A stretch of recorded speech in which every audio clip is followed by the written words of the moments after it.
Okay, I need to preface this video by saying that there will be mentions of sick, being sick, vomiting, and of course the dreaded word emetophobia.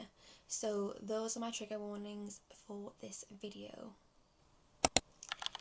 This is just my vlog, my little vlog update, whatever you want to call it, of me living with emetophobia and how my fear is controlling my life. So speaking to people who even know me, this is difficult.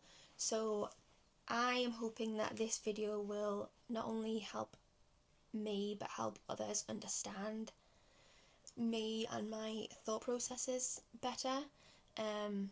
I've never met anybody in person with the same issues as me, so it's quite hard to really explain to people what is fully happening with myself and my thought processes and why I am the way that I am.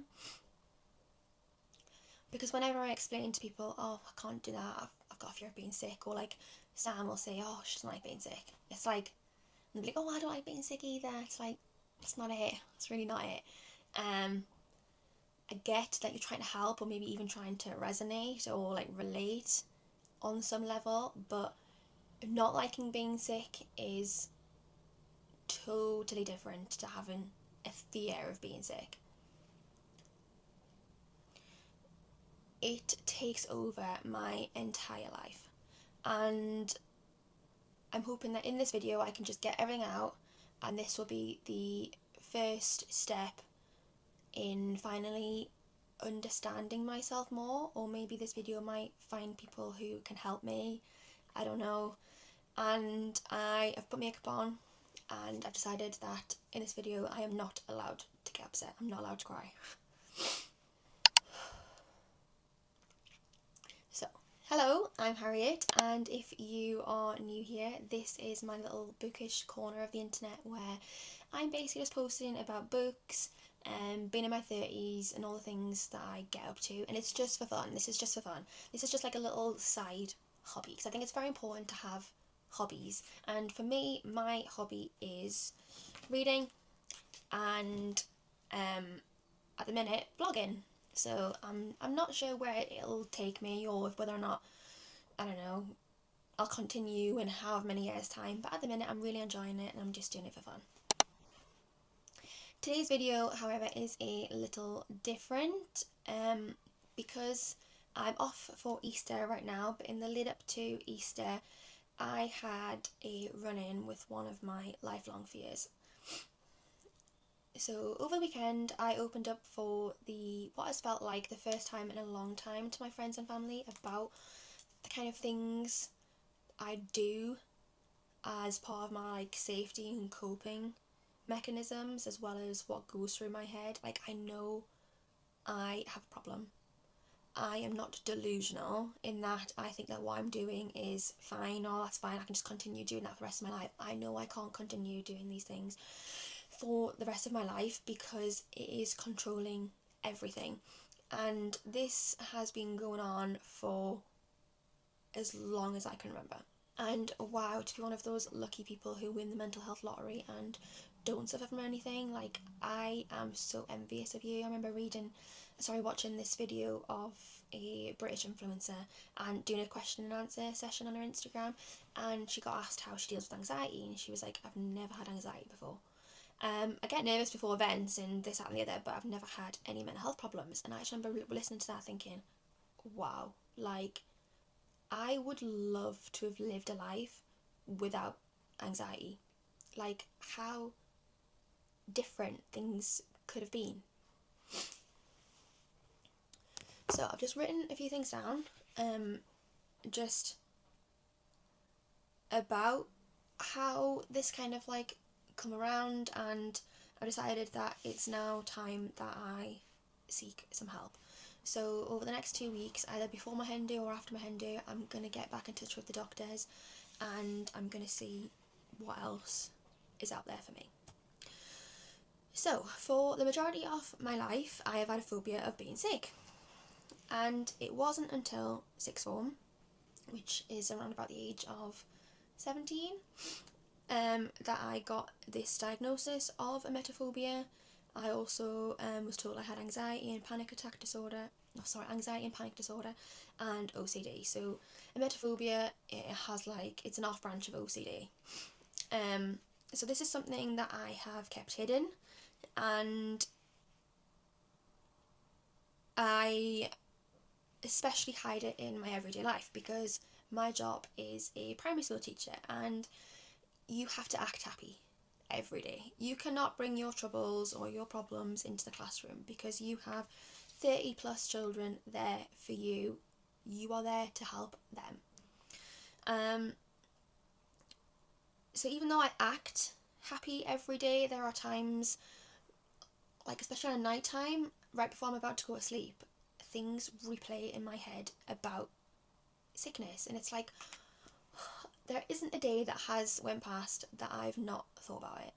It is on my mind constantly, whether or not it's times when I was younger where I've been sick, or people that I've known where I've seen it happen, and it replays in my mind. It's like a constant reel. Or it will be me trying to convince myself that I've done certain things and put certain things in place that will prevent it.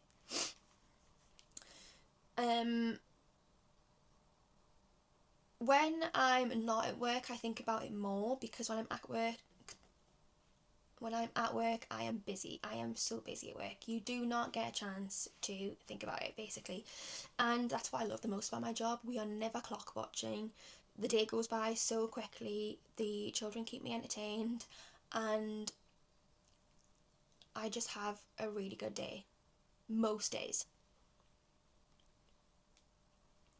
At work, we celebrate Mental Health Week, Children's Mental Health Week, and we were watching a video of a boy who was struggling with OCD. And I know that there are children in my class with mental health issues themselves, and I knew I needed to be honest about some things going on with me so that they felt that they could share things about themselves. Because if you do not model being aware that something's not right, then the children aren't going to understand how to spot those things in themselves. So I didn't outright come out and say, oh, I suffer with this and this. I just said, I have a type of OCD myself where I have a fear of being sick, and I don't like germs. And then that then led to a bunch of other children just tell me things about themselves. So I thought, if I'm going to celebrate Mental Health Week at work and do all these things to help children's mental health, then what am I doing to help myself? Like, I don't help me. And after last week, I started questioning, why don't I help myself? Like, why do I not help myself get better? And people often wonder, how can you do a job like that and have a fear of being sick? Don't kids get ill all of the time? Yes, kids get ill all of the time, but we obviously promote good hygiene, and I will avoid it as much as possible. So my closer friends at work know that I have a phobia of being sick. So if someone was sick in the classroom, they know that they'll have to deal with it because I am no help at all. For example, a child was sick in our sink. I didn't go near that area of the classroom for 2 weeks. I know it's not normal, and that's why I need help. I have let this fear control most of my life, so I wasn't going to let it control the kind of job I did, because I suffered with it so much when I was at school and at university and in my early 20s. This job really helped bring out a confidence in me that I never thought I'd ever be able to have. Like, I was the girl at school who went bright red when answering a question, and I used to pick up tics really easily. So one of my tics was I used to squeeze my nose. I don't know why, but if I was ever asked a question, I'd be squeeze my nose and then I'd answer, and then people picked up on it, and they'd mention, why are you always doing that, or you go bright red when you answer a question, and I'm like, I know, I'm aware of these things. I am not living in a world where I don't know that I do these things. So it got to a point when I was younger where there was a show about Tourette's, my mum and dad were like, you are not watching this because you will end up picking up all sorts of these things. And one of my things was I used to do this all the time. It was like a stretch to my throat. Anyways, I've always had little quirks, basically. I don't know how I ever really came over them. I started like talking myself out of them. So one of them was I used to do the magpie thing.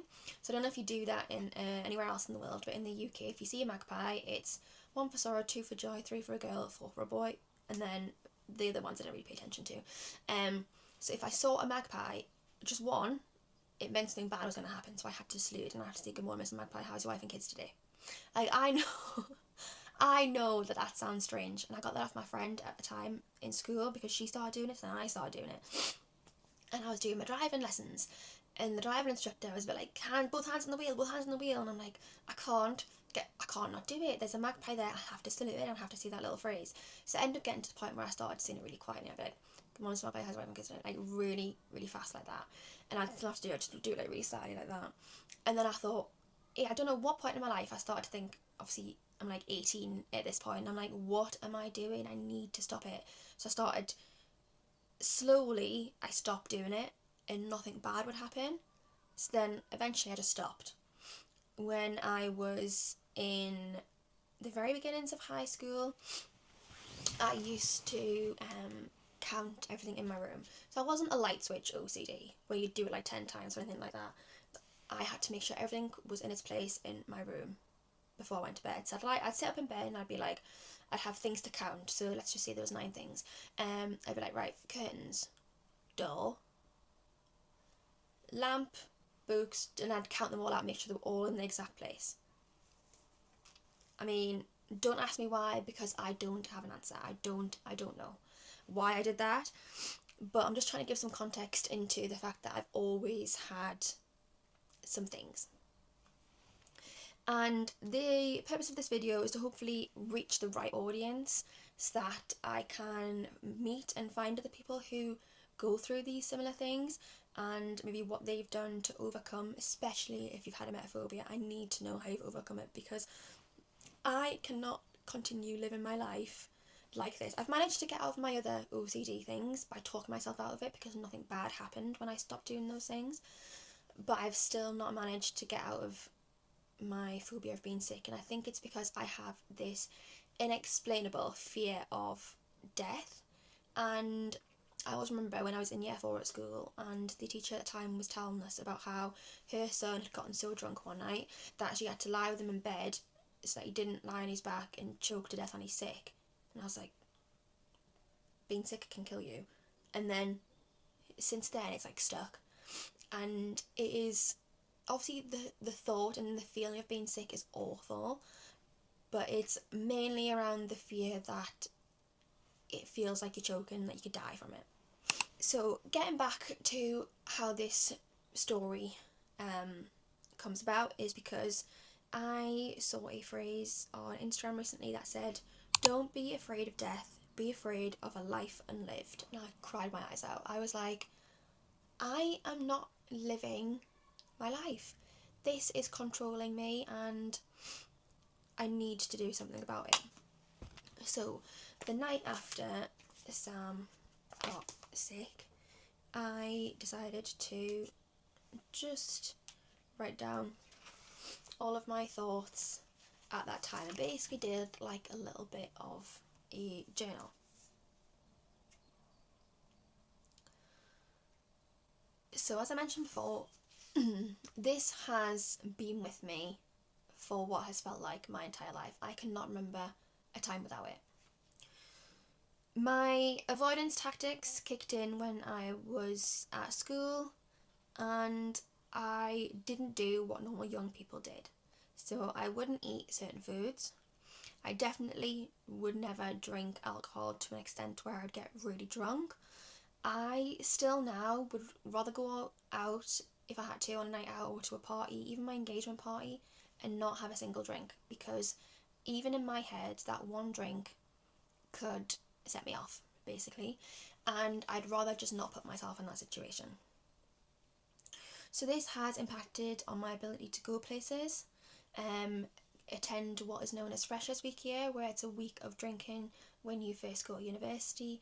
I didn't move away from university. I went to Newcastle University. I stayed at home. Another thing that I regret looking back. And I read about stories in my book where people go to college, they go to different universities, and they experience life.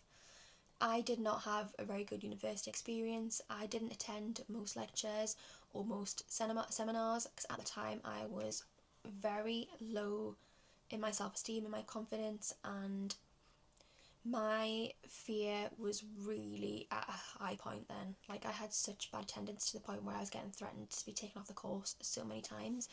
There are various exams that I just didn't turn up for, which was an automatic 30%, I think it was. So basically it was a terrible grade. And I'd be lying in bed until the afternoon time, and Sam will have finished work, and he'd ring me and he'd be like, "Oh, so what have you been up to today?" And I'm like, "I've just gotten up." And it's not that I was being lazy or that I just enjoyed staying in bed. These were all me avoiding things. And in another life, I'd travel for university, I'd maybe go to a different country, I'd explore more, I'd have a proper experience.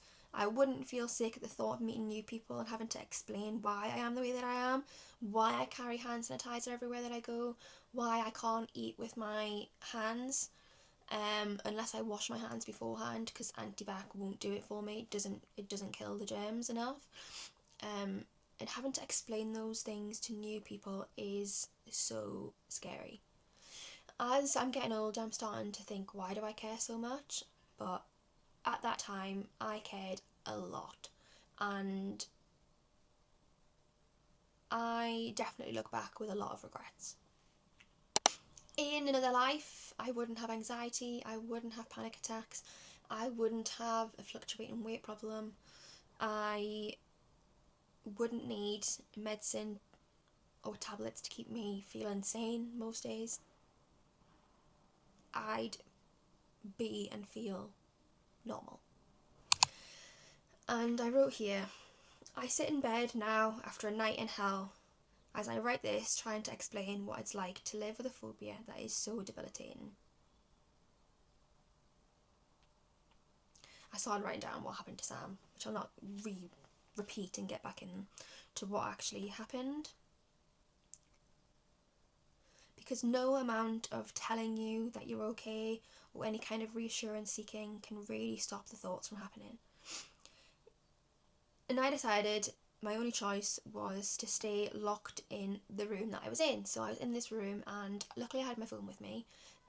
Luckily there was already a glass of water because I did not leave this room. I will insert a picture here of what I did. So in the dressing room, I took out all of the clothes and things, and I laid them out on the floor. I already had a blanket in there that's on my dressing room chair, and I slept in that room on that pile of clothes. Like, that's insane. Because if I left that room, the germs were in the air. Like, the sickness was in the air. And a lot of people who maybe like watch this, or some people who watch this, might think like, wow, that's really extreme. But in my head, I was justified. And I was crying when I wrote this because to me, as I listened, it sounded like he was dying, and I felt so selfish for not being able to do anything but think about myself and my fears. And the thing is, I know my brain is irrational. I know these thoughts are irrational, but I still can't help it. I don't think that I'm normal, and I need help to stop. I'm still in my spare bedroom now, and I've been here for this entire week, and I will be here until I go to Copenhagen, because after he's had this sickness bug, he's then obviously been so run down with it, he's gotten himself a cold, like a head cold, so he's sniffling, like that kind of thing, and I'm just like, I need to just stay away because I've got my head do coming up. There are still stains on the carpet, and I spent an entire day, I was so delirious. I didn't eat for 2 days. That's another thing I do. I will tell myself that if I eat, then there's something in my stomach to be sick with. So if I don't eat and don't drink, I'll starve it out. And I was so delirious. I had not had anything to eat or drink, and I cleaned for an entire day. It was about 6:10 when I finally stopped, and I had bleached everything. I've ruined 3 remote controls because I put bleach on them. I need to buy new remote controls. The carpet is still stained. I could not get the stains out, so I've messaged a few carpet cleaning companies. Everything has been washed on 60 degrees, hygiene wash. All of the sofa pieces have been washed, even though he only slept on there during the day. Basically it was just like, it's been an insane couple of days. And then I went in the shower finally, and I looked at myself in the mirror and my lips were blue. I was like laughing to myself, and I was thinking, what am I laughing at? It's not funny. Like, I'm looking at myself in the mirror, and Sam was like, can you please eat something? You don't look well. And I'm like, oh my god, I really need to sort myself out, because not eating for 2 days straight just because he'd had a sickness bug is really dangerous. So I just want to tell you things that I've tried. So it's not like I'm just coming out with it now and I'm 30, turning 31 in October, and I have been living with it this entire time and I've not asked for help. I have tried help. So when I was in school, I had sessions with a psychologist on the NHS. I've had CBT on the NHS. I've had CBT privately through work. I ended up paying £300 a session at a time for hypnotherapy, which didn't work. I've had exposure therapy. I take tablets for anxiety to lessen the nausea. I have propranolol for when my heart rate goes up, for panic attacks. All of that does is lessen the nausea feelings and helps like control like my eating almost, because I am very up and down with my eating, and that means my weight's different. And goes up and down. I'm still convinced that tablets that I'm on like make me gain weight, but that's a different story. So I continue with my controlling routines, keeping myself occupied.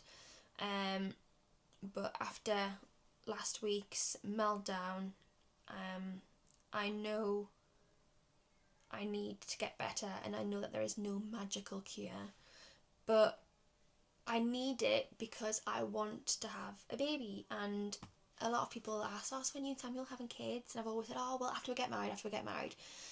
But that's just been a front, really, because my main fear has been that I do not want to pass down my mental instability to a child.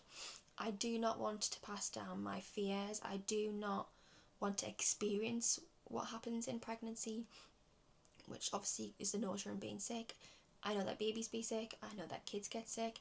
And I think to myself, how am I going to deal with that when I can't even deal with my boyfriend getting sick? So the thought of it is very stressful. But I need to do it, because having my nephew and seeing how cute, and I love him so much, like, I need to get over it so that I can get better for myself before I can have a baby. So the OCD that I have linked to my phobia is that I will, obviously I've mentioned before, I never eat anything without washing my hands. I don't touch my face without washing my hands. I don't really tend to touch my face at all unless I'm doing like a little touch of my nose. And if my nose is itchy or anything like that, I will get the inside of what I'm wearing and use that, so that I'm not actually physically touching it, and nothing on the outside that's maybe being contaminated is then touching my face. I am constantly washing my hands. You can see how dry they are. I've got this cut on my finger from where I was washing my hands so severely last week. I carry chewing gum wherever I go, so this is actually currently empty, so I need to buy another one. These 46 piece chewing gum tubs, I go through about one every 2 weeks, and I know that it's just because the taste is like a calming taste, and the chewing effect kind of relaxes my jaw a little bit, and it clears my mind. And the reason I make them last so long is because I cut them up in my mouth. Like, I will not, you'll see, right, it's covered in lipstick stains. because I don't actually put my fingers in. No one's allowed to put their fingers in. I chuck it into my mouth. I don't share drinks, don't share straws. I don't share food unless I'm giving them the food off my plate. If someone is ill, I will track every interaction I've had with them, to look for what kind of contact I had with them as like a reassurance thing. I wipe down everything when I get in the house, so my bag, my phone, my bottle, and here's just a little clip of me doing that for my day in life video that I did for when I was at work for being a teacher. Like, me even filming this, that I'm thinking in my head, oh, this is normal, I'm just cleaning everything down, make sure everything's clean. Like, most people probably don't do that. I don't go near anywhere that I deem to be contaminated. So for example, a teacher at work got sick and I actually held in needing a wee at work all day because I couldn't use the toilet. I've had a lot of stomach issues and problems with what I now know is probably like my gut health in the past. So I've had the camera down my throat, I've had a camera up the other way. I've had problems with heartburn, acid reflux, and I genuinely think it's all related to this anxiety that I've got.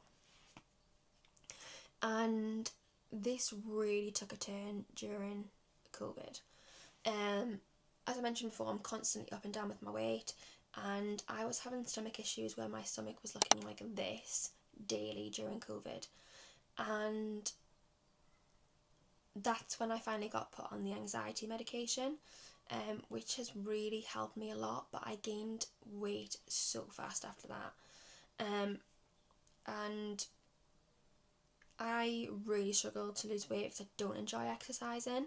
I know that people say exercising is obviously one of the best things I could probably do because it has all those like happy endorphins and makes you feel better and obviously healthier in the long term. So I'm hopefully going to set myself some goals, and exercise is definitely going to be on there. During COVID, my panic attacks were so severe that my mum took me to A&E, and I had my like heart rate measured, all that kind of thing, and they basically just said there's nothing wrong with her, she's just suffering from panic attacks, and that's when I got the medication to decrease my heart rate when it does go up.